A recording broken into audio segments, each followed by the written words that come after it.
Hello everyone, how are you?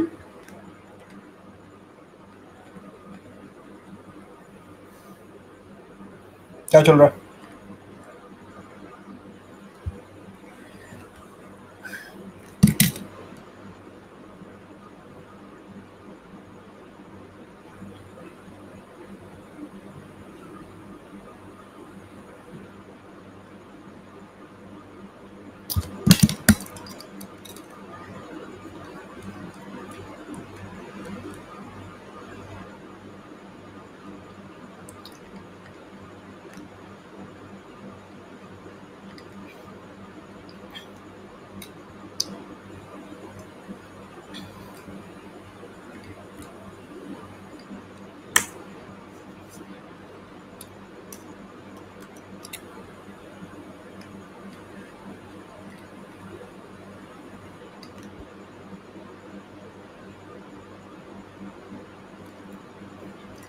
You know it.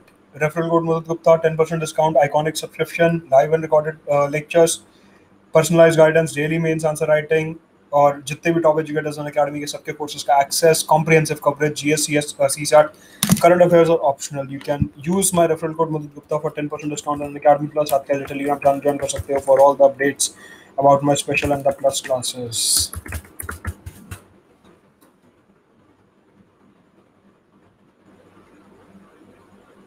Let's start.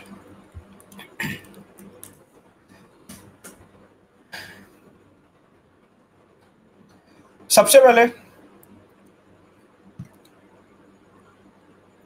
आप में से okay just answer one question. जो note making होती है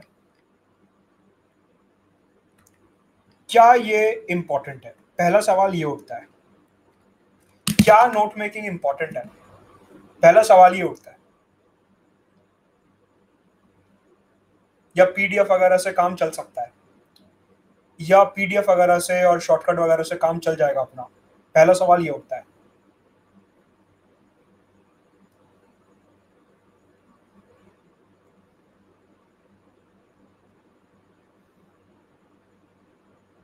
आई एम अज्यूमिंग ये 4% लोग अनअकैडमी लाइव सपोर्ट वाले होंगे जो कि एस्पिरेंट्स नहीं है. जो भी 4-5-6% लोगों ने नो पे वोट करा है वो एस्पिरेंट्स नहीं है. I am assuming that.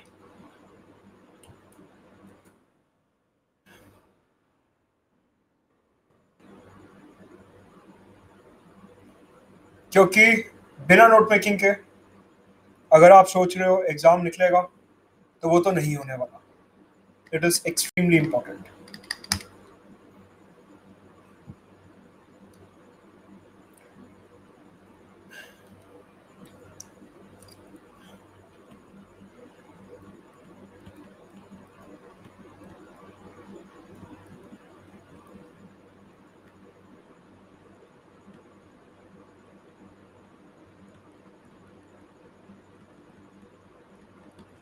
चार ऑप्शन है इधर. आपको पोल में वोट करना है कि आपका पीडीएफ के ऊपर कितना डिपेंडेंस है. ये शॉर्टकट्स होते हैं, नोट्स होते हैं, कंपाइल्ड नोट्स होते हैं, टेलीग्राम के अलग अलग पीडीएफ्स होते हैं. आपका इनके ऊपर कितना डिपेंडेंस है? 50% डिपेंडेंस है, 70-90% डिपेंडेंस है, पूरा का पूरा उसी पे डिपेंडेंस है, लेस देन 10% डिपेंडेंस है. You have to be honest with yourself. You have to be honest with yourself. Anonymous poll है, मेरे को वैसे भी पता नहीं चलेगा. So you have to be honest with yourself.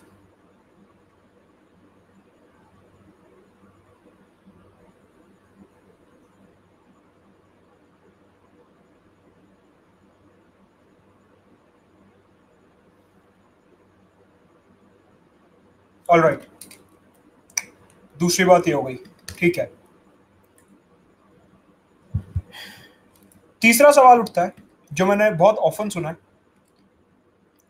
कि पहले प्री के नोट्स बना लिए फिर मेंस के नोट्स बनाने हैं. कमेंट सेक्शन में साइलेंस, वरना मेरे को ब्लॉक करना पड़ेगा. पूरा फोकस स्क्रीन के ऊपर. कीबोर्ड से हाथ हटा लो. जितना पूछा जाए सिर्फ उतना जवाब देंगे. कई बार सवाल आता है मेरे पास कि प्री के नोट्स बना लिए, अब मेंस के नोट्स बनाने हैं. क्या आप ऐसा करते हो? सेग्रीगेटेड नोट्स, प्री अलग मेंस अलग. क्या आप ऐसे नोट्स बनाते हो?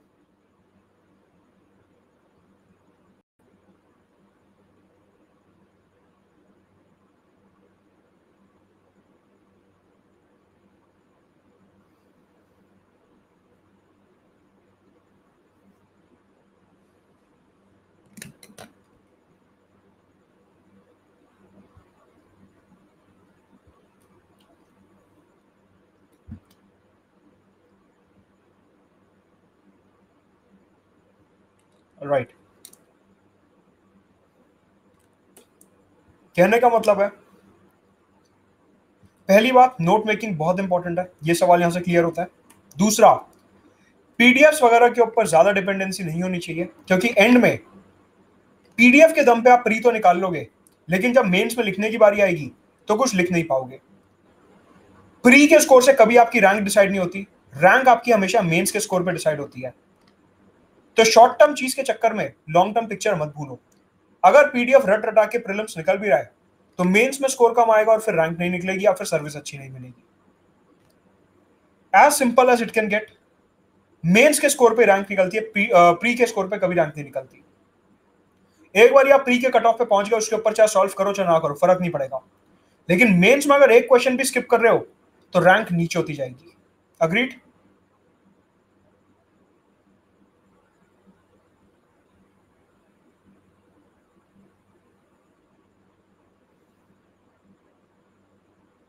एक क्वेश्चन स्किप करा, रैंक आपकी गई।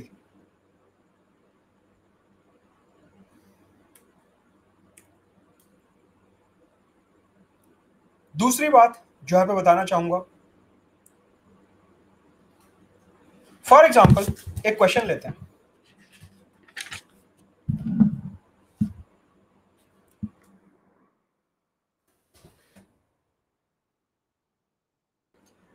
क्वेश्चन है मेंस 2015 का। अरे क्वेश्चन है,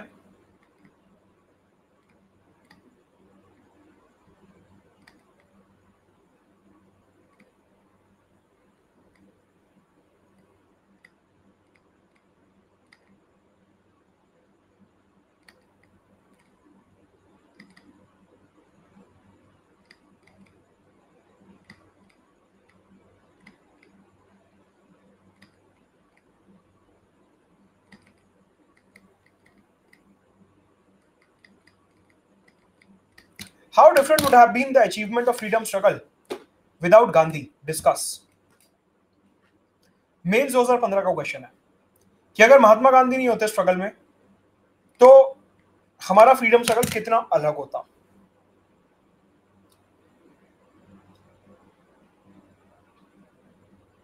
कहने का मतलब है कि आपको नोट्स ऐसे बनाने हैं, for example hypothetically speaking, notes ऐसे बनाने हैं कि एक बार में आपका एक क्वेश्चन सॉल्व हो। ऑब्जेक्टिव यही रहेगा अपना। ऑब्जेक्टिव यही रहेगा कि आपके नोट्स इस तरीके से बने हो कि ऐसे क्वेश्चन आपके एक बार में सॉल्व हो बिना सोचे।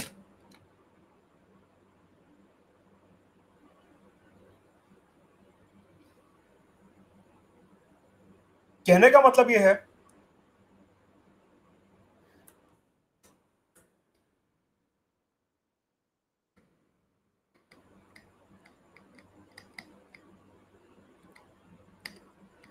सबसे पहले नोट्स बनाने से पहले, नोट मेकिंग शुरू करने से पहले, you should know past 25 year questions. जब तक ये पास्ट 25 ईयर्स पेपर्स नहीं पता होंगे, प्री और मेंस दोनों, तब तक आपको पता ही नहीं होगा आपकी डायरेक्शन क्या नोट बनाने की।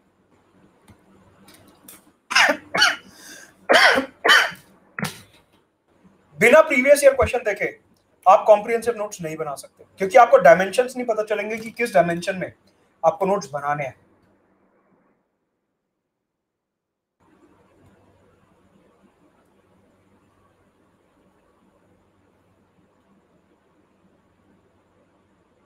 As far as this question is concerned, ये क्वेश्चन के दो आंसर्स होंगे, दो पार्ट्स में होगा ये।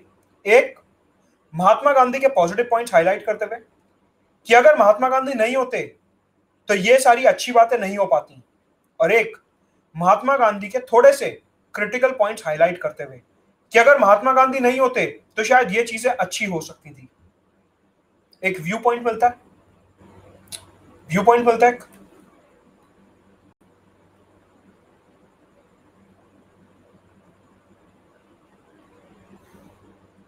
ऐसे ही मेंस में क्वेश्चन आया था 2014-15 के around, discuss the positive aspects of the British rule that modernised India. Discuss the positive aspects of the British rule that modernised India. Usually हम ब्रिटिश रूल के बारे में हमेशा नेगेटिव चीजें पढ़ते हैं, यूजुअली ब्रिटिश रूल के बारे में हम हमेशा नेगेटिव चीजें पढ़ते हैं, लेकिन क्वेश्चन आया था क्या कि ब्रिटिशर्स के पॉजिटिव एस्पेक्ट मेंशन करो, उनके रूल के क्या पॉजिटिव एस्पेक्ट्स थे, मेंशन देम। एक और अलग पर्सपेक्टिव कि नोट्स बनाते हुए अगर लॉर्ड डलहौजी की बात करें तो डॉक्ट्रिन ऑफ लैप्स नेगेटिव था, लेकिन इंट्रोडक्शन ऑफ टेलीग्राफ और ट्रेन उतना ही पॉजिटिव था। लॉर्ड विलियम बेनेडिक्ट की बात करें तो सिंध के साथ जो ट्रीटी रिन्यू हुआ वो थोड़ा क्रिटिकल था, लेकिन जो सती वगैरह अबॉलिश हुआ वो उतना ही पॉजिटिव था। यस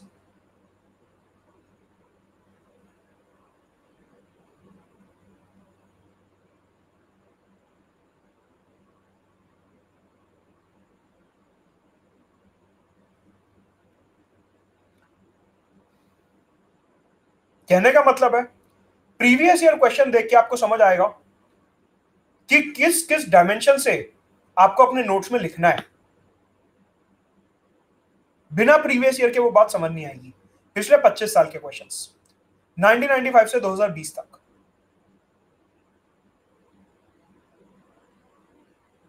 अब एक बात बताइए, ये जो क्वेश्चन है मेंस का, इसमें आपको non cooperation, civil disobedience, round table conference, Poona pact, B R. Ambedkar के साथ कॉन्फ्लिक्ट, यरवाड़ा जेल वाला पूरा इशू, क्विट इंडिया मूवमेंट और क्रिप्स प्रपोजल, वेवल प्लान, इन सब के बारे में पता होना चाहिए। गांधी का इन सब में रोल था। चौरी चौरा मूवमेंट, खिलाफत movement, Rowlatt Satyagraha, starting from Jallianwala Bagh massacre till 1947, Gandhi का पूरे इस टाइम में रोल ही रोल था। मतलब कि फैक्चुअल एस्पेक्ट्स इसमें कवर्ड है कि वेवल प्लान इस टाइम पे हुआ, शिमला कॉन्फ्रेंस इस टाइम पे हुई, माउंटबेटन प्लान इस टाइम पे आया, फर्स्ट कैबिनेट गवर्नमेंट इस टाइम पे बनी, इंटरिम गवर्नमेंट, कॉन्स्टिट्यूएंट असेंबली के चुनाव इस टाइम पे हुए। सब फैक्ट्स हैं। कहने का मतलब है ये सारे फैक्ट्स जब आपको मेंस में मेंशन करना ही है और प्री में भी इन्हीं पे क्वेश्चन बनेगा, तो आप प्री और मेंस के नोट्स को सेग्रीगेट कैसे कर सकते हो? यहां पे भी तो आपको फैक्ट्स लिखने ही पड़ेंगे बॉडी और इंट्रो में। बॉडी और इंट्रो में इन क्वेश्चंस में भी तो फैक्ट्स लिखने ही पड़ेंगे। तो प्री और मेंस के नोट्स आप अलग कैसे कर सकते हो? क्या प्री में फैक्ट अलग आएगा कि प्री वाला नॉन कोऑपरेशन मूवमेंट 1922 का था और मेंस वाला नॉन कोऑपरेशन मूवमेंट 1932 का था?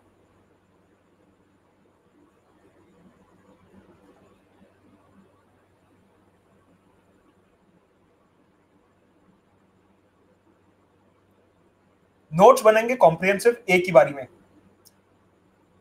एक बारी में नोट्स बनेंगे कॉम्प्रिहेंसिव। अप्रोच क्या होनी चाहिए, ध्यान से सुनिए।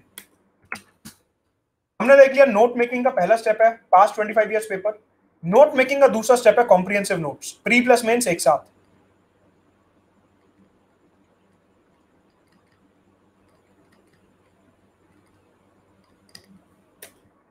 तीसरा स्टेप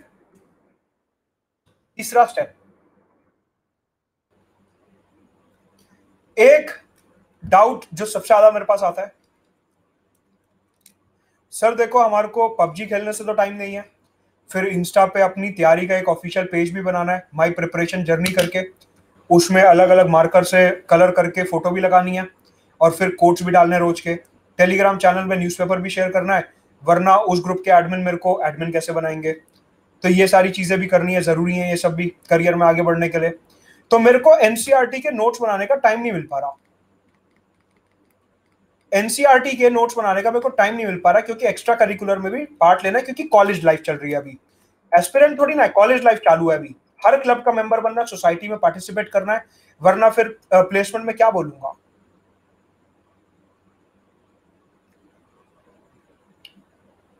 ये यूपीएससी थोड़ी ना है, ये तो इन्फोसिस है, वहां पे वो पूछेगा कि आगे क्या करना चाहते हो, एमबीए करना चाहते हैं, किस में, मार्केटिंग में, कैसे हिंदू डालेंगे रोज सुबह उठ के टेलीग्राम ग्रुप्स में,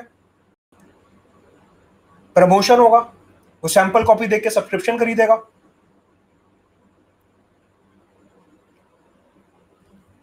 एक दिन लेट हो जाऊंगा तो अपॉलॉजी लेटर भी लिखूंगा, सॉरी फ्रेंड्स आज मैं लेट हो गया अखबार डालने में सुबह।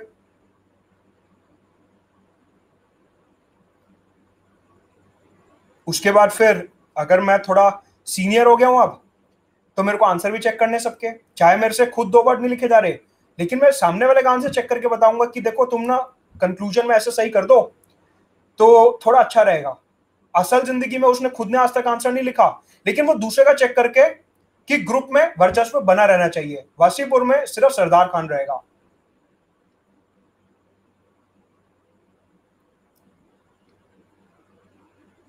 अच्छा, उसमें भी मासूम लोग आ जाते हैं पहले, समवन प्लीज टेल मी मैं कहां गलत हूं। भाई जो खुद गलत है वो तेरे को कहां से बताएगा कि तू कहां गलत है? Someone please tell me what is the mistake. सामने वाले को अपनी जिंदगी का कुछ नहीं पता, वो इधर कैसे चेक करके बताएगा कि तू कहां गलत है?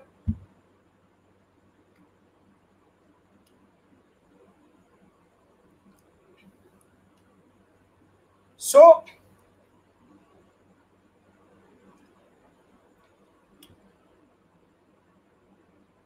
मतलब ये सब पूरा दिन टेलीग्राम चैनल्स पे क्या होता है, please tell me best educator for this. Best educator मतलब क्या? अनअकैडमी है या ऑस्कर है? सब एजुकेटर बराबर का काम कर रहे हैं, किसी का भी लेक्चर देख लो, जिससे ना समझ आए दूसरे का देख लो। Tell me best educator for this. Best educator का क्या मतलब है? कोई यहाँ पे विमला पान पसंद कमला पसंद अवार्ड चल रहे हैं, पिछली बार बेस्ट एक्टर किसको मिला था उसी की क्लास में जाऊंगा, क्या है ये सब?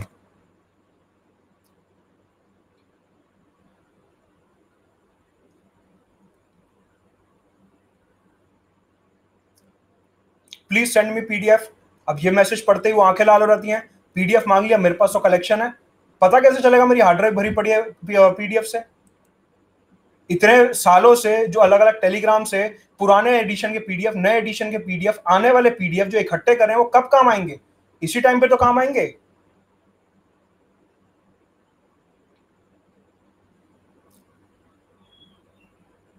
फिर उसके बाद एक मैसेज आता है क्या कि I am facing issue in this topic please DM me. क्यों डीएम करे?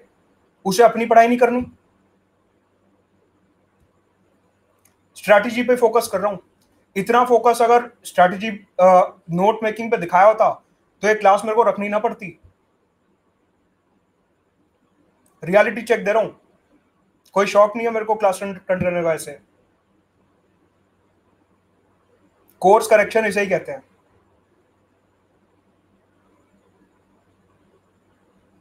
क्योंकि पूरा दिन जिसको ये सब डाउट्स देखने पड़ते हैं उसे पता है रियलिटी क्या है। आपको अपनी रियलिटी पता है, मेरे को आप सबकी रियलिटी पता है।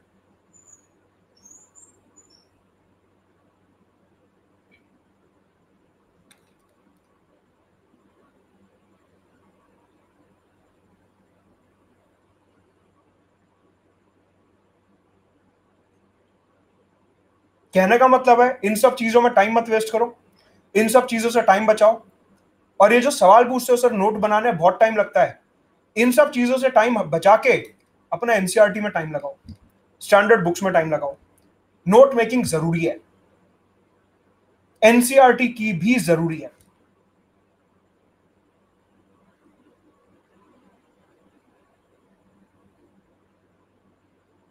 कहने का मतलब है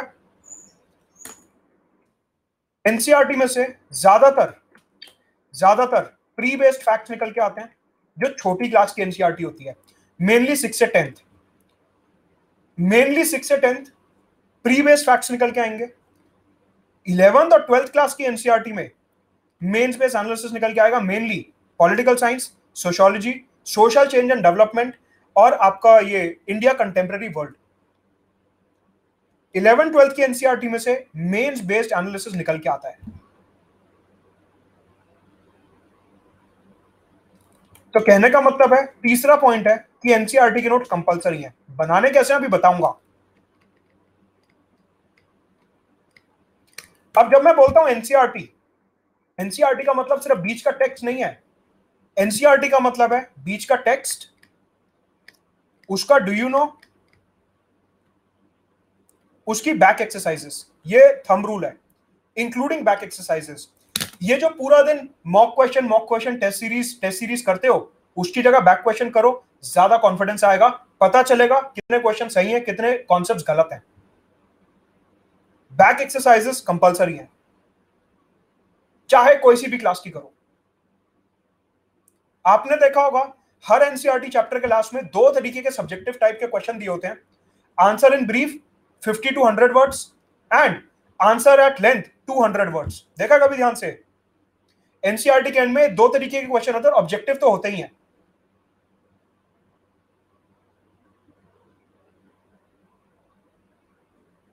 वहां से आपकी आंसर राइटिंग की शुरुआत होती है, वो कंप्लीट नहीं है, लेकिन आप लोगों में जो एक फोबिया होता है कि शुरू कैसे करना है, वहां से शुरुआत होती है।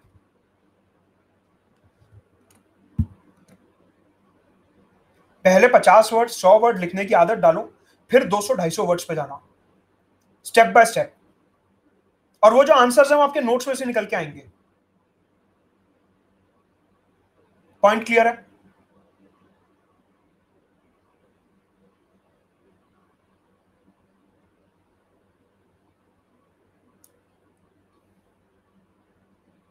टाइम यूटिलाइज हो गया। जिन लोगों को लग रहा था टाइम वेस्ट हो रहा है, कहां गए? यूटिलाइज हो गया टाइम? बात समझ आ गई?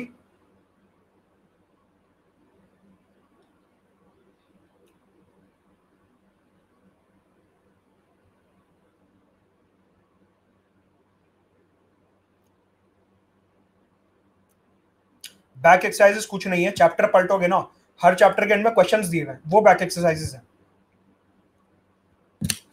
ये बात हो गई एनसीईआरटी की। एनसीईआरटी न्यूज़पेपर और स्टैंडर्ड बुक को मर्ज कैसे करना है, उस पर अभी लास्ट में आऊंगा, वो हमारा आखिरी पोर्शन है। अभी पहले डॉट्स बनाओ, डॉट्स को कनेक्ट क्लास में करूंगा एक साथ, पेशेंस रखो।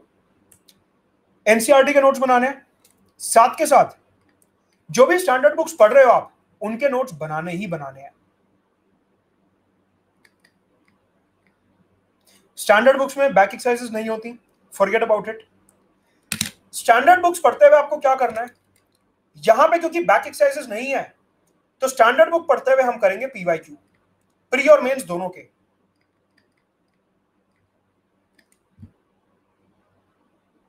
क्वेश्चन तो करना ही है, उसके बिना पता नहीं चलेगा तैयारी कैसी हो रही है, तो पीवाईक्यू पे रिलाई करेंगे। कहने का मतलब है एनसीईआरटी पढ़ते हुए बैक एक्सरसाइज हो गई, स्टैंडर्ड बुक पढ़ते हुए पीवाईक्यू हो गया, प्री और मेंस। तो एनसीईआरटी में भी ऑब्जेक्टिव सब्जेक्टिव दोनों टाइप के क्वेश्चन मिल गए, और स्टैंडर्ड बुक पढ़ते हुए भी ऑब्जेक्टिव सब्जेक्टिव दोनों टाइप के क्वेश्चन मिल गए।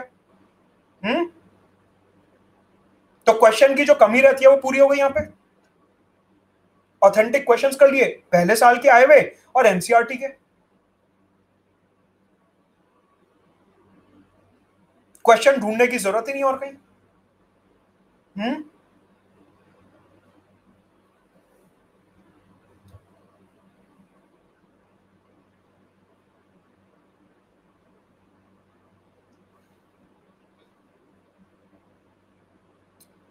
एक सवाल जो यहां पे सबसे ज्यादा पूछा जाता है कि एनसीईआरटी पढ़नी कैसे है। देखिए, एनसीईआरटी जो आइडियल सॉल्यूशन है, आपको शुरू करनी है 11th और 12th क्लास से, और फिर नीचे आना है 6th से 7th क्लास पे। अब यहाँ पे एक सवाल उठता है, काफी क्यूरियस सवाल होता है कि सर बेस तो बना नहीं, तो 11th-12th की एनसीईआरटी कैसे पढ़ेंगे? जब 17 साल का बच्चा पढ़ के पास हो सकता है 11th-12th की एनसीईआरटी, तो आप तो फिर 27, 28, 29, 30 साल के हो, आप नहीं पढ़ सकते। और उसमें ऐसी कौन सी रॉकेट साइंस दी हुई है जो समझ नहीं आएगी एक बारी में? बेसिक इंग्लिश लिखी हुई है। एनसीईआरटी होती बेस बनाने के लिए, ये थोड़ी ना कह रहा हूं सीधा जीसी लियोंग पढ़ लो या सीधा माजिद हुसैन पढ़ लो, एनसीईआरटी तो पढ़नी है।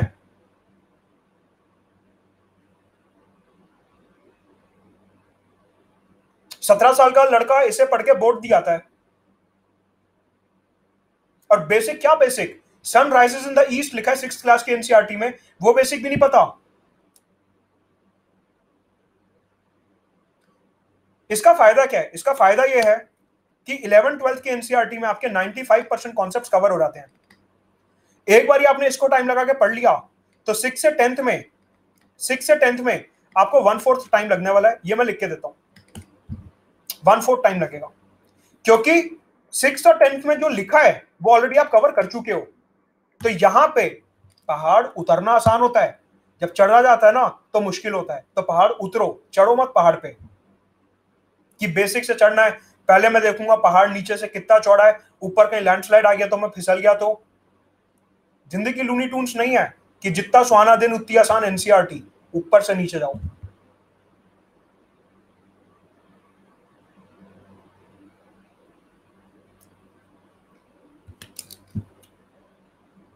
बेसिक वगैरह कैसे होगा ये सब एनसीईआरटी में एकदम अच्छे तरीके से एक्सप्लेन किया हुआ है। 11th-12th की एनसीईआरटी में मेंस और प्री दोनों के नोट्स बनाओ, नीचे उतरते रहो और 6 से 10 तक करते रहो। टॉप डाउन अप्रोच फॉलो करो, बहुत आसान हो जाएगा एनसीईआरटी कवर करना। Top down approach is the best approach.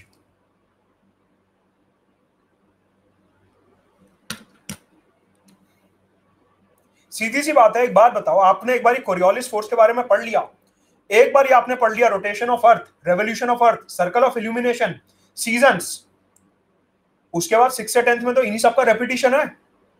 6 से 10th में इन्हीं सबका रेपिटेशन ही तो है। 5 मिनट में रिवाइज करो, एक या दो एक्स्ट्रा फैक्ट मिलेंगे, लिखो और खत्म करो।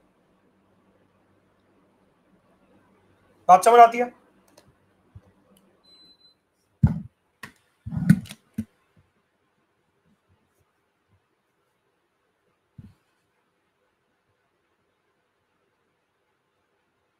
तो टॉप डाउन अप्रोच होनी चाहिए, बॉटम अप नहीं।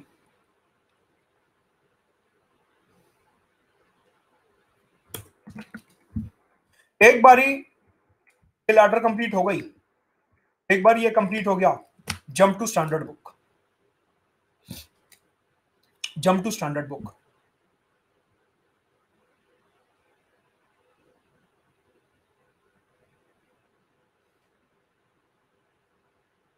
कनेक्ट कैसे करना है अभी बताऊंगा, और साथ के साथ नोट्स बनाने हैं न्यूज़पेपर के।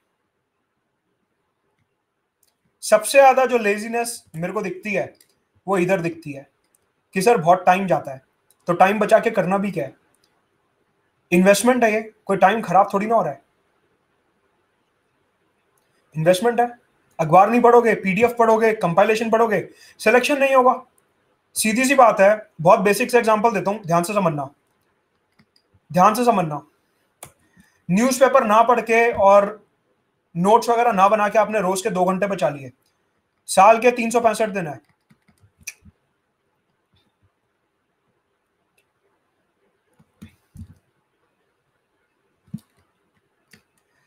730 घंटे आपने बचा लिए, ठीक है, 730 घंटे बचा लिए साल के। और जब अटेम्प्ट नहीं होगा तो उसके अगले साल फिर से 12 घंटे इंटू 365 खर्च करने पड़ेंगे।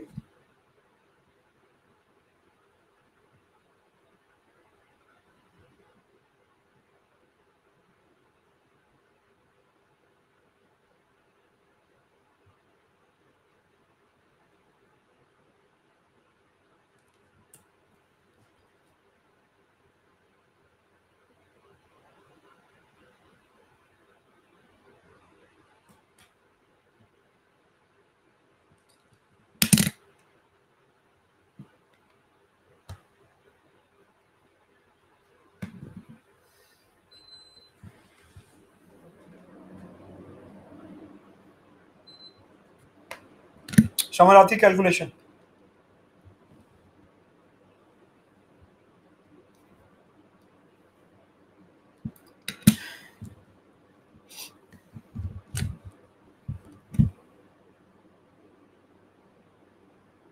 अब ये जो मंथली कंपाइलेशन का डाउट पूछ रहे हैं, मैं बहुत क्रूडली बता रहा हूं आपको एक बात, बहुत ही आप सबको लग सकता है कि गलत बात है, और बहुत क्रूडली बता रहा हूं।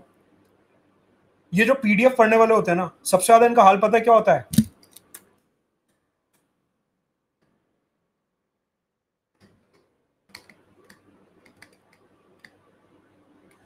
इस टाइप की इंग्लिश लिखते हैं वो, एग्जामिनर भी हंसेगा उधर।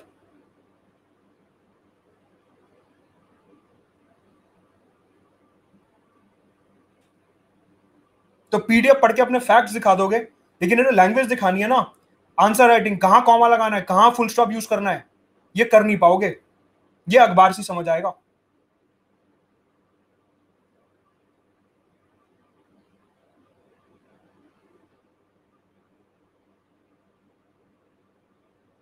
फिर बाद में आओगे सर इंग्लिश का भी जो है एक वो मॉड्यूल सोच रहे थे ज्वाइन कर लें क्या, तो अखबार किस लिए है?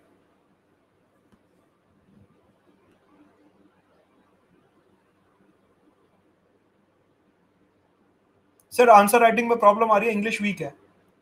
इंग्लिश वीक है वो गलत बात नहीं है, इंग्लिश वीक हो सकती है, कोई इंग्लिश ऐसा नहीं है कि सबको आनी चाहिए, वीक हो सकती है। अगर वो बाद में भी वीक है तो वो आपकी गलती है, फिर शुरू से वीक है वो आपकी गलती नहीं है, अगर बाद में भी वीक है तो वो आपकी गलती है।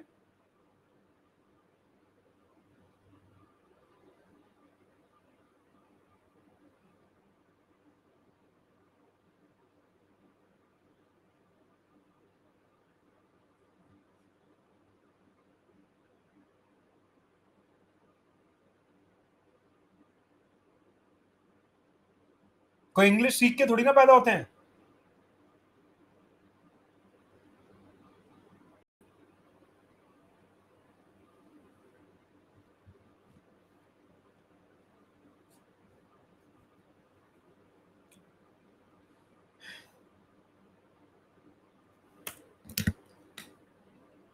बात समझ आती है?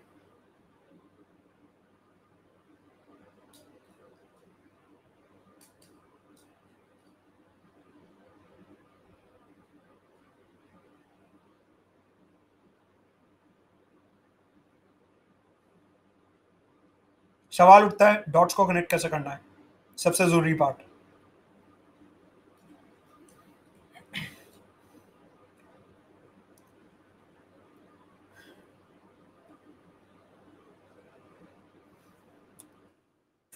नोट्स हमेशा बनते हैं टॉपिक वाइज, नोट्स हमेशा बनेंगे topic wise, always keep this in mind, notes हमेशा टॉपिक वाइज बनेंगे, डेट वाइज कभी नहीं बनेंगे, डेट वाइज कभी नहीं बनेंगे। और ये जो आप लोग अलग अलग इधर उधर यूट्यूब पे डेली समरी वीडियोस पे रिलाई करते हो, उनकी सबसे बड़ी प्रॉब्लम ही यही है कि वो डेट वाइज है, वो टॉपिक वाइज है ही नहीं,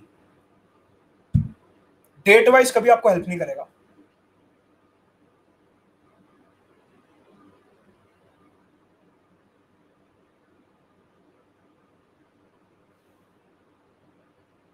लाइक वाइज जो आपकी कंपाइलेशंस आती हैं वो भी डेट वाइज है, टॉपिक वाइज नहीं है। हो सकता है एक मंथ के अंदर उन्होंने अरेंज कर दिया, इकोनॉमी ये, आर्ट एंड कल्चर ये, अल्टीमेटली है तो डेट वाइज ही ना, ये अप्रैल की है, मई की है, जून की है, अगस्त की है, तो डेट वाइज ही।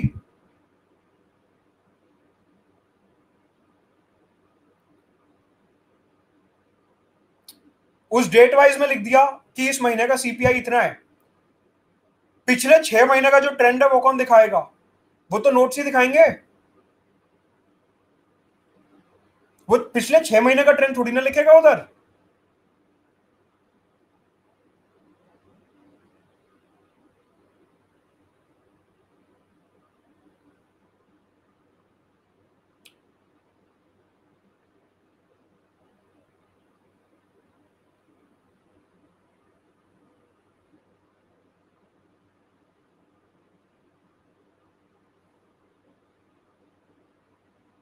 और एक सवाल जिससे मैं बहुत ज्यादा झक चुका हूं, बिल्कुल, मतलब वो सवाल देख के मेरे को इतनी इरिटेशन होती है जितनी मेरे को नहाते हुए कान में पानी जाने पे होती है। क्या सर इज दिस सफिशिएंट, क्या ये सफिशिएंट है, ये सोर्स सफिशिएंट है, इज दिस सफिशिएंट, ये वीडियो देख लिया, क्या ये सफिशिएंट है, ये सफिशिएंट है क्या? ये कैसे बताऊं ये सफिशिएंट है क्या, मतलब कैसे एक्सप्लेन करूं इसे कि सफिशिएंट का मतलब क्या होता है, कैसे बताऊं, मतलब किस सेंस में सफिशिएंट? सर ये कोर्स कर लिया ये सफिशिएंट है, ये तो यूपीएससी का काम है बताना, मैं कैसे बताऊं कि वो यहां से सवाल पूछेगा नहीं पूछेगा?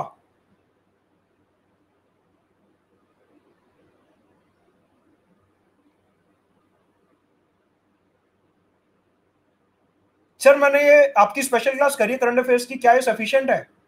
मैं क्या जवाब दूं उस बात का? हो सकता है सारे क्वेश्चन उसमें से आ जाए, हो सकता है एक भी क्वेश्चन ना है। मैं कोई प्रिडिक्ट थोड़ी ना करने बैठा हूं कि यूपीएससी यहीं से पूछेगा।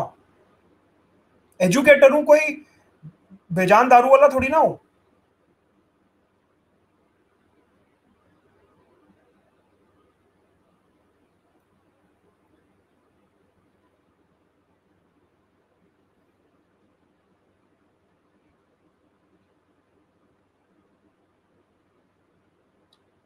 तो ये सवाल पूछना बंद करो।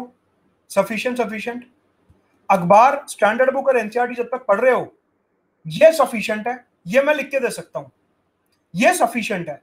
इसके अलावा क्या सफिशिएंट है क्या नहीं मेरे को नहीं पता, इतना सफिशिएंट है। अखबार, स्टैंडर्ड बुक, एनसीईआरटी, बस। इसके आगे पीछे दाएं बाएं क्या करना है वो आपकी मर्जी।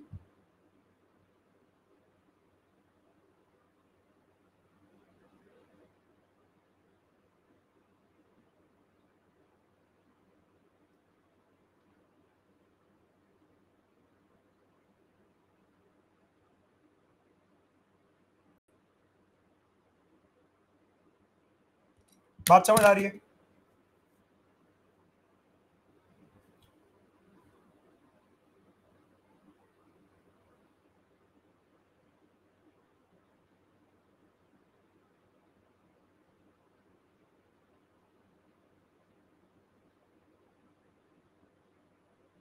आप क्रोनोलॉजी समझिए।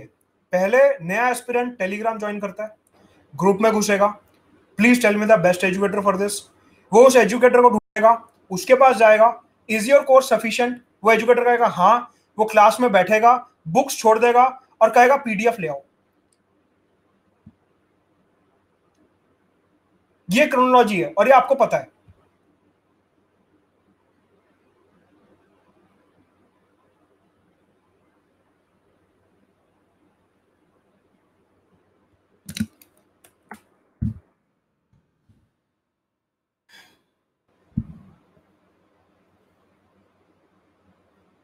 Pre mains pre mains pre mains पूरा है। सवाल उठता है इनको कोलेट कैसे करना है, ध्यान से समझिए। जैसा कि मैंने बताया टॉपिक वाइज नोट्स, ध्यान से समझो। एक टॉपिक लेते हैं मॉनेटरी पॉलिसी, सबसे ज्यादा डायनेमिक टॉपिक है मॉनेटरी पॉलिसी, हर 2 महीने में नई आनी आनी है चाहे कुछ हो। एक टॉपिक लेते हैं मॉनेटरी पॉलिसी, राइट, सबसे ज्यादा डायनेमिक टॉपिक।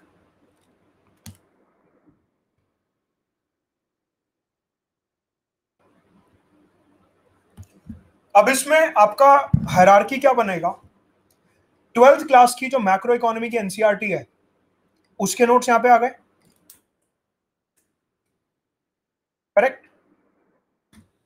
उसके नोट्स यहां पे आ गए सबसे पहले।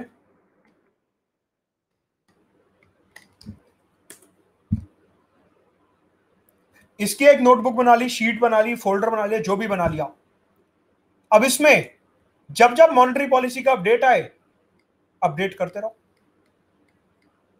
पूरा एक फ्लो बन गया कि हाँ जनवरी में ये थी, अप्रैल में ये थी, अगस्त में ये थी, अक्टूबर में ये थी। पूरा फ्लो बन गया कि किस तरीके से इन्फ्लेशन चेंज हुआ, किस तरीके से रेट चेंज हुआ, सीआरआर चेंज हुआ, एसएलआर चेंज हुआ। हेड टू टू एनालिसिस आपके नोट्स में खत्म हो गया कि जनवरी में जो था चाइना यूएस की ट्रेड वॉर थी, अप्रैल में जो आई उस टाइम कोरोना था, उसके बाद क्रूड ऑयल का दाम गिर गया, फिर एलनीनो आ गया, सारे फैक्टर्स भी तैयार हो गए और एक ही जगह पे डेटा भी मिल गया सारा, प्री और मेंस।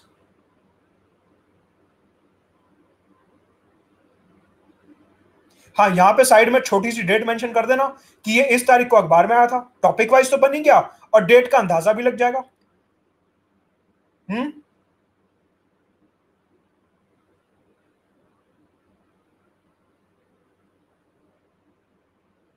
समझ आ रही है बात? और देखो, हो सकता है काफी लोगों को बुरा लगे, यूपीएससी है, फेमिना मिस इंडिया में इसके नोट्स नहीं जाने प्रदर्शन के लिए, तो ये जो 5 तरीके के पेन पलट के टाइम खराब करते हो, pink pen, green pen, blue pen, yellow pen, मत करो टाइम खराब। एक पेन ऐसा देख लो जो आंखों को साफ दिखे और उससे लिखना शुरू करो। 100 तरीके के पेन मत पलटो। स्टिकी नोट लगाऊंगा, अच्छा आज तो स्टिकी नोट नहीं है, बाजार बंद है, तो अब ना परसों से तैयारी शुरू करूंगा क्योंकि अभी सैटरडे संडे योगी जी ने बोला बाजार बंद रहेगा। स्टिकी नोट होगा नहीं तो अब मैं पहले लेके आऊंगा, फिर उसके बाद नहीं है तो अमेजोन पे ऑर्डर करो, 4 दिन उसमें जाएंगे।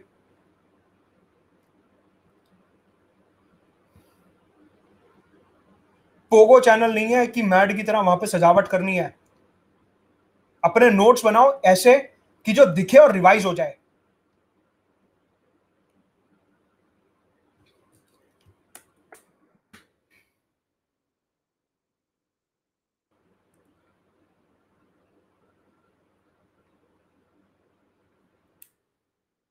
फॉर एग्जाम्पल मान लीजिए ज्योग्राफी का कोई टॉपिक है। फॉर एग्जाम्पल लेट अस से आप प्लेट टेक्टोनिक के बारे में पढ़ रहे हो।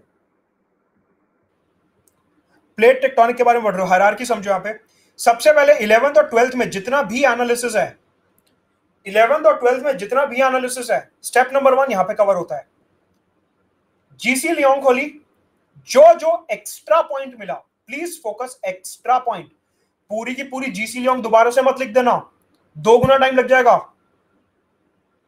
11 12 कवर करी जीसी लियोंग में। अब एक बार 11 12 पढ़ के समझ आ गया कि प्लेट टेक्टोनिक में क्या है। जीसी लियोंग में जो एक्स्ट्रा एक्स्ट्रा पॉइंट्स दिख रहे हैं या कोई अच्छा डायग्राम दिख रहा है, सिर्फ उसको वहां पे अपडेट करो। और उसके बाद जहां अर्थक्वेक आया, साइक्लोन आया, वोल्केनो, सुनामी, जो भी आया, जो भी टेक्टोनिक से रिलेटेड करंट अफेयर है, उसको इधर अपडेट करते रहो।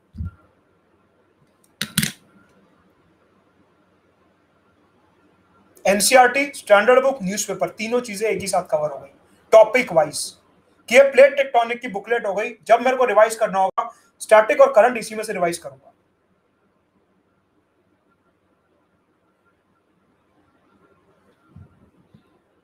आयरनी है कि एस्पिरेंट्स आत्मनिर्भर भारत की भी पीडीएफ मांगते हैं, तो तुम आत्मनिर्भर किस बात के हुए?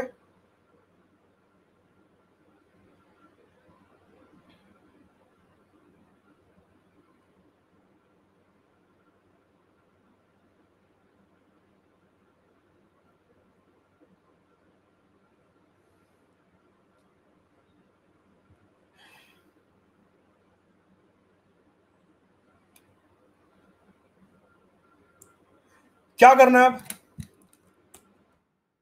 एक बारी ये टॉपिक कवर हो गए, for example plate tectonic cover हो गया, साथ के साथ इसकी बैक एक्सरसाइजेस करो। प्री और मेंस में जो इससे रिलेटेड सवाल आए हैं वो कवर कर लो। आपका head to toe plate tectonic cover, आपको कुछ और देखने की जरूरत ही नहीं है। टाइम लगेगा, बिल्कुल लगेगा, लेकिन वो टाइम वेस्ट नहीं है, वो टाइम इन्वेस्टमेंट है, उसका रिटर्न मिलेगा। वो टाइम वेस्ट नहीं है। जल्दी का काम शैतान का होता है।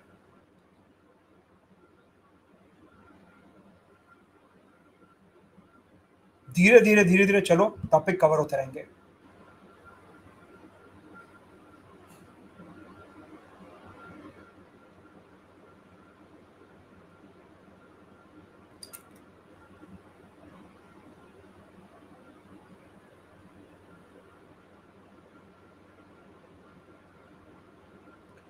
प्रीवियस ईयर क्वेश्चंस में आपको स्किप सिर्फ वो क्वेश्चंस करने हैं जो करंट बेस्ड हैं, उस साल के करंट अफेयर्स पे।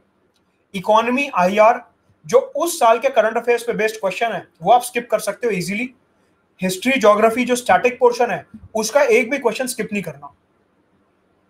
बात समझ आती है? पॉइंट क्लियर है? कुछ क्वेश्चन ऐसे होंगे जो पुराने साल के करंट अफेयर पे बेस्ड होंगे, वो आपको नहीं करने। वो आपको देखने से पता चल जाएगा ये उस साल के करंट अफेयर का है। जो स्टैटिक है वो तो करना ही करना है।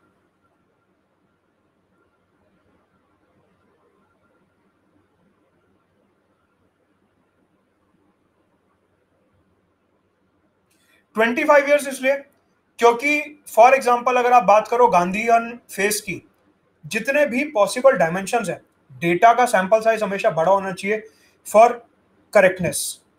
जितना बड़ा सैंपल साइज होगा उतने ही व्यूज, डायमेंशंस, नुआंसेस समझ आएंगे। अगर मैं कह दूं 3 साल का कर लो और उसमें गांधी पे एक ही क्वेश्चन आया हो, तो आपका दिमाग सिर्फ एक डायरेक्शन में चलेगा। 25 साल का इसलिए कि जितने भी डायमेंशंस कवर हुए हैं वो सारे कवर होने चाहिए, जिससे अपना एक भी क्वेश्चन गलत ना हो। बात समझ आती है? 25 साल क्यों?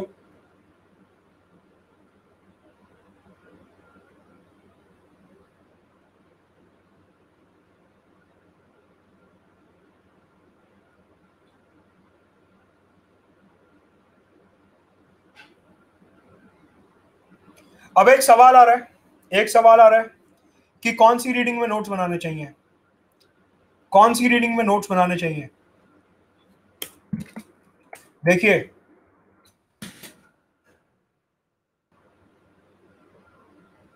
सीधी सी बात है,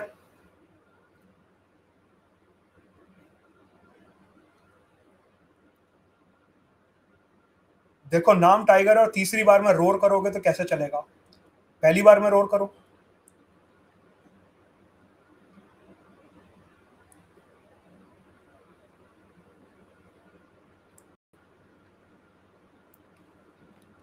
सीधी सी बात है, पहली रीडिंग में नोट्स बनाओ और rather than reading the book 3 times अपने नोट्स को 3 बार रिवाइज करो, जिसमें क्वेश्चंस भी होंगे। टाइम इफेक्टिव तरीका यही होता है कि एक बार रीडिंग करो किताब की, उसी में नोट्स बन गए पूरे, और नोट्स को 2 बार और पढ़ो। जो रेलेवेंट कंटेंट है कोर एकदम, उसे ही 2 बार और पढ़ो। बुक में जो इधर उधर की थोड़ी बहुत बातें हैं उनको स्किप करो, उनको 3 बार पढ़ने का कोई पॉइंट नहीं है।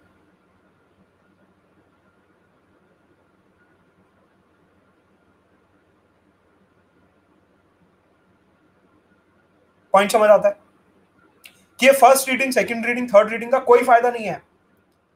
पहली रीडिंग में नोट्स बनाओ, क्वेश्चंस करो, बात खत्म। 3 रीडिंग करनी है तो उन्हीं को 3 बार अब पढ़ो ना, नोट्स को अपने, refined notes along with PYQs, exponential revision होगा।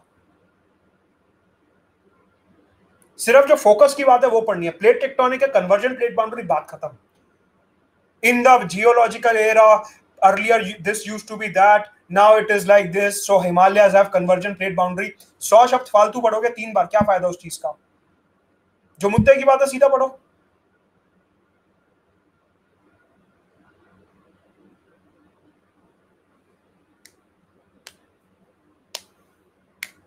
पॉइंट समझ आ रहा है।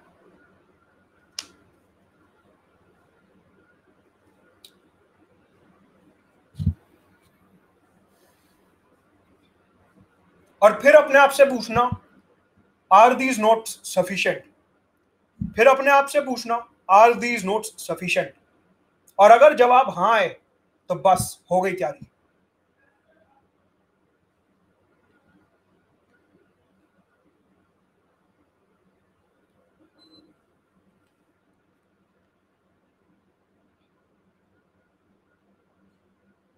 यहां तक क्लियर है।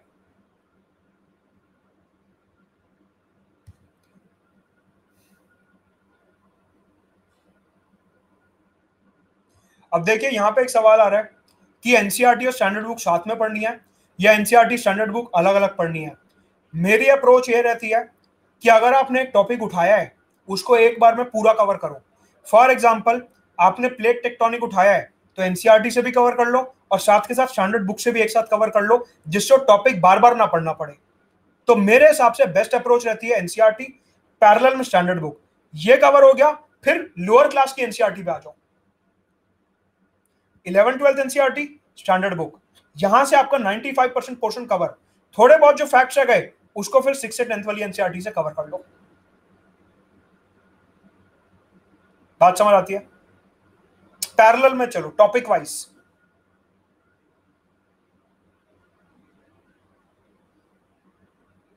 देखिए एनसीईआरटी को कवर करने में कितना टाइम लगना चाहिए वो बताना मुश्किल होगा, सबकी रीडिंग स्पीड अलग होती है, सबके समझने की स्पीड अलग होती है, तो उस पर कमेंट करना थोड़ा डिफिकल्ट है। किसी को हो सकता है 2 महीने लगे, किसी को हो सकता है 1 महीना लगे, तो वो बताना मुश्किल है। ऐसा कोई आइडियल टाइम नहीं है। आइडियल टाइम किसी भी चीज का वो है जब आपको समझ आ जाए, वो आइडियल टाइम है। बात समझ आ रही है। आइडियल टाइम क्या है, किसने डिफाइन करा आइडियल टाइम? यूपीएससी ने फॉर्म में लिख के भेजा है कि ये एनसीईआरटी का आइडियल टाइम है? कहां लिखा है ये आइडियल टाइम? किधर लिखा है? कौन डिसाइड कर रहा है ये आइडियल टाइम?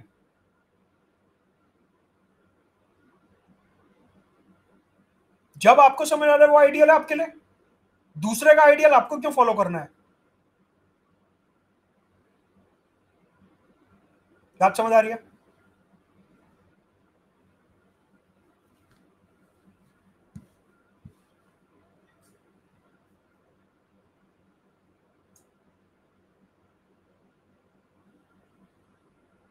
अब सवाल उठता है नोट्स कॉम्प्रिहेंसिव बनाए, शॉर्ट बनाए, एक लाइन के बनाए, एक पैराग्राफ के बनाए। देखिए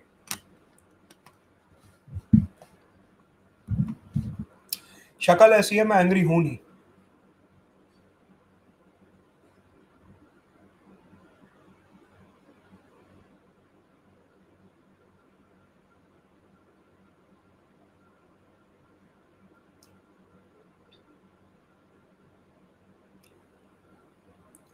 सो सवाल उठता है कि नोट्स बनाने कैसे हैं। देखिए नोट्स का कोई पैटर्न नहीं होता। आप 100 जगह पढ़ोगे, 50 जगह लिखा होगा शॉर्ट नोट बनाओ, 50 जगह लिखा होगा लॉन्ग नोट बनाओ। इसका कोई पैटर्न होता ही नहीं है, सीधी सी बात है। नोट्स बनाने का सिर्फ एक पैटर्न है, वो पैटर्न जो आपको समझ आ जाए, जो आप रिकॉल कर सको, बात खत्म। आपको लगता है कि आप समरी टाइप में ज्यादा कंफर्टेबल हो, बुलेट पॉइंट्स बनाओ। आपको लगता है आपको पैराग्राफ चाहिए, आप पैराग्राफ बनाओ। सर्वे मत करो। जितना ज्यादा सर्वे करोगे ना बाहर, जितना ज्यादा सर्वे करोगे उतने ही ज्यादा कंफ्यूज होते जाओगे। ये आइडियल टाइम, कॉम्प्रिहेंसिव प्रिपरेशन, बढ़िया नोट्स, लंबे नोट्स, छोटे notes, coloured notes, black and white notes, ये सब चीजों का सर्वे करना बंद कर दो। जितने में आपको समझ आ रहा है और प्रीवियस ईयर अटेम्प्ट हो रहा है, बात वहां पे खत्म हो गई।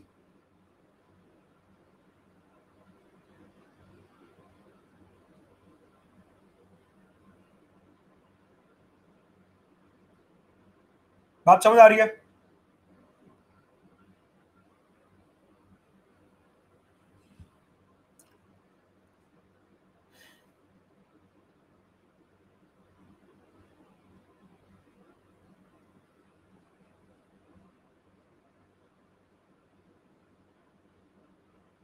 साथ के साथ यहाँ पे एक डाउट पूछा जा रहा है अजीत का, रिगार्डिंग एनसीईआरटी और स्पेक्ट्रम के भी नोट्स बनाने हैं क्या। देखिए सॉरी, लक्ष्मीकांत और स्पेक्ट्रम के भी नोट्स बनाने हैं क्या, अजीत का डाउट है, वैलिड डाउट है काफी ज्यादा। प्लीज ध्यान से सुनिए।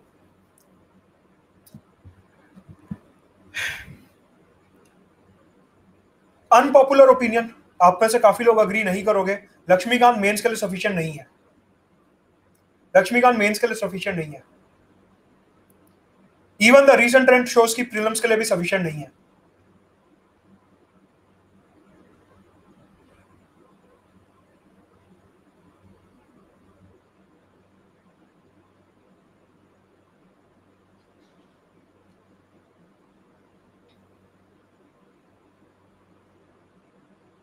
कहने का मतलब है कि बेयर एक्ट, लक्ष्मीकांत और selective reading of DD Basu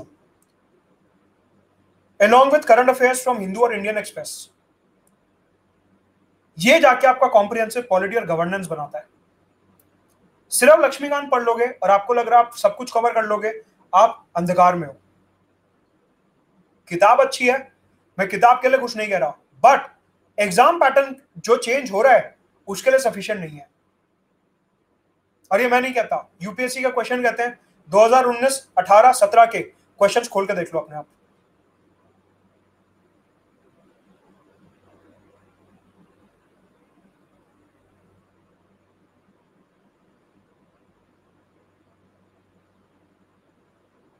कहने का मतलब है नोट्स बनाने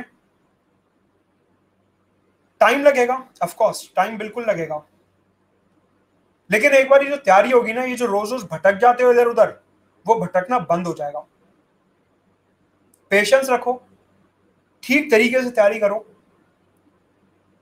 एक दिन में वैसे भी कुछ नहीं होने वाला। तो ये जो शॉर्टकट ढूंढते हो ना, ये लैक ऑफ पेशेंस है, और यही आपके 6 अटेम्प्ट्स करवाती है, यही आपके 6 अटेम्प्ट्स कराती है।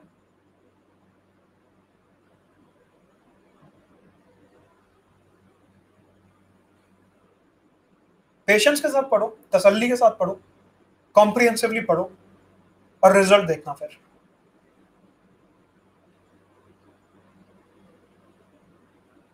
टाइम लगेगा, लेकिन क्वेश्चन की एक्यूरेसी जो है वो एक्सपोनेंशियली शूट अप करेगी। आपको क्वेश्चन एक्यूरेसी से मतलब है। अब लोग मेरे से पूछते हैं कि सर मैं 30 दिन में लक्ष्मीकांत कवर कर लूं या 45 दिन में लक्ष्मीकांत कवर कर लूं, मैं इसका क्या जवाब दूं? करने को आप 20 दिन में कर लो, करने को तो लोग 1 घंटे में भी करा रहे हैं यूट्यूब पे।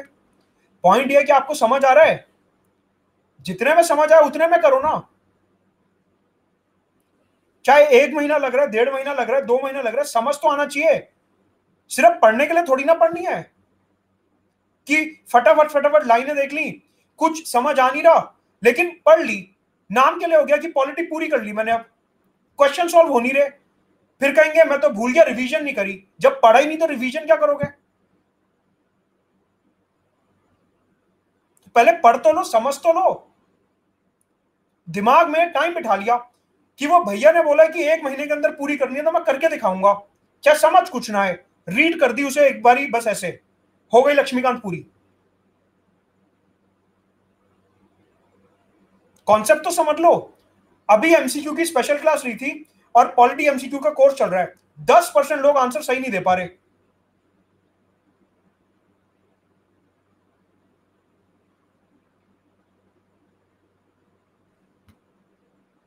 कौन सा mock test? NCERT back exercise हो गई पूरी, पिछले 25 साल के प्री और मेंस के सवाल पूरे हो गए, कौन सा मॉक टेस्ट?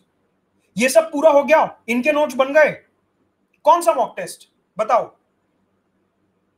बैक एक्सरसाइजेस सारी हो गई, objective subjective previous year question 25 साल के सारे हो गए, ये मॉक टेस्ट की कौन सी रेस है?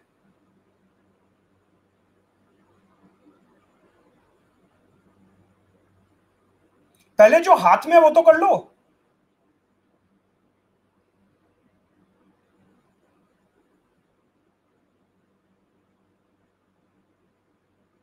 बात समझ आ रही है?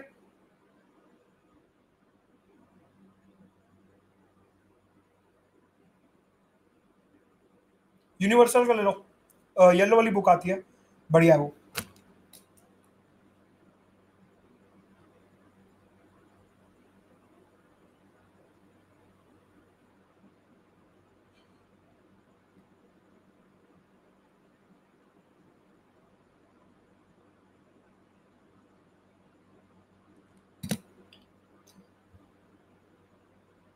ये रोज रोज स्ट्रैटेजी स्ट्रैटेजी स्ट्रैटेजी स्ट्रैटेजी मेरे से नहीं होता। काफी लोगों ने बोला इसलिए नोट मेकिंग पे क्लास ली। आई होप सारे डाउट्स आपके क्लियर होंगे, क्योंकि रोज रोज मैं दिन में 4 बार स्ट्रैटेजी नहीं बना सकता। बात समझ आती है इतनी? ये सारे पॉइंट्स क्लियर हैं?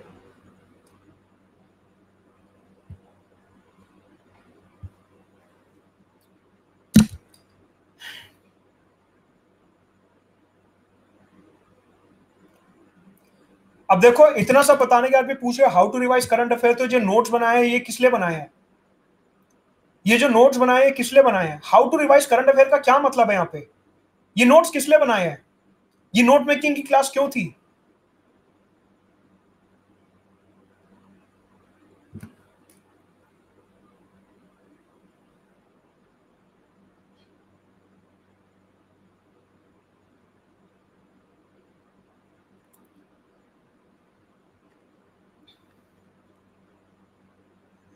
अच्छा, अभी तक 1 घंटे में मेरा नाम तो याद हो ही गया होगा, तो बस वही नाम अन अकेडमी में सब्सक्राइब करते हुए डालना है 10% डिस्काउंट के लिए।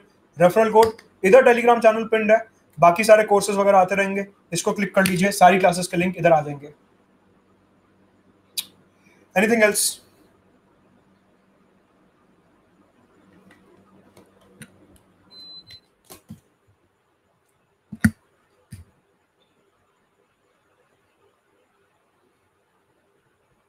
सब समझ आ गया?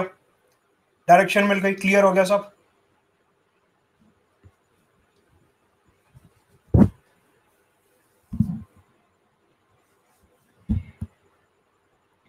तो अब जाओ, टाइम हो रहा है, टेलीग्राम ग्रुप पे क्लासेस के लिंक भी शेयर करने होंगे,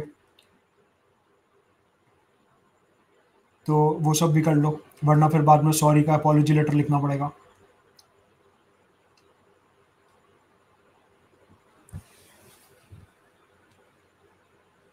डिजास्टर मैनेजमेंट का कोर्स शुरू हो रहा है रात से। डिजास्टर अभी देख लिया, मैनेज रात को करेंगे। अभी जो अर्थक्वेक आया है उसको कैसे मिटिगेट करना है वो रात को डिस्कस करेंगे।